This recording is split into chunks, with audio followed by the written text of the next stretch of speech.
Hi friends, welcome to Thulasi Mani kitchen friends.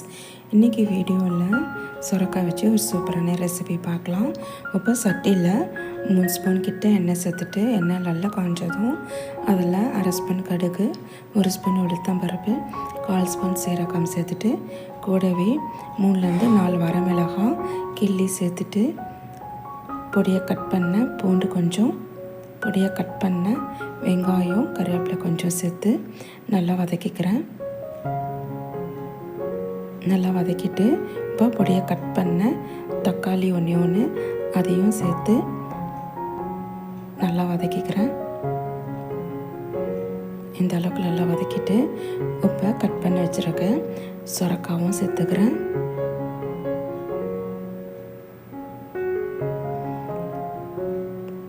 சேர்த்துட்டு நல்லா கலந்துக்கிறேன்.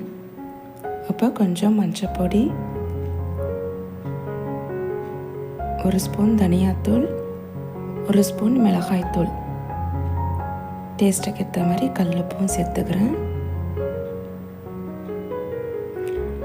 நம்ம வர மிளகாய் சேர்த்துருக்கிறதுனால 1 ஸ்பூனுக்கு தான் மிளகாய்த்தூள் சேர்த்துருக்கேன்.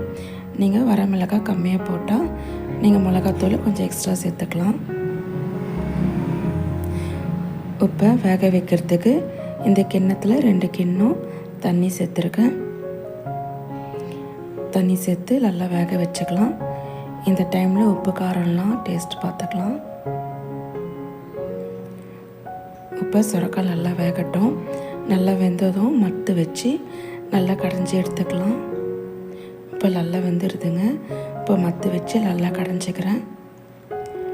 இப்போ கொஞ்சம் வேர்க்கடலை வறுத்துட்டு அதை மிக்சியில் போட்டு பவுட்ரு பண்ணி வச்சுருந்தேன். அதை 2 ஸ்பூன் கிட்ட சேர்த்துட்டு கொஞ்சம் பொடியை கட் பண்ண கொத்தமல்லியும் சேர்த்து நல்லா கலந்துக்கலாம்.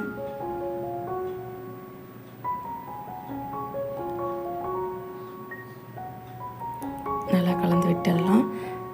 இப்போ சூப்பரான சுரக்காய் கடையல் ரெடி ஆகிடுச்சு.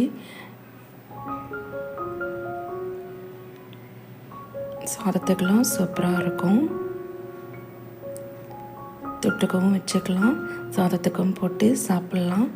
சூப்பரான டேஸ்ட்டில் சுரக்காய் கடையல் ரெடி ஆகிடுச்சு. அவ்வளோதான் ஃப்ரெண்ட்ஸ். இந்த வீடியோ பிடிச்சிருந்தால் லைக் பண்ணுங்கள், ஷேர் பண்ணுங்கள், துளசி மணி கிச்சனை சப்ஸ்கிரைப் பண்ணிக்கோங்க. தேங்க்யூ.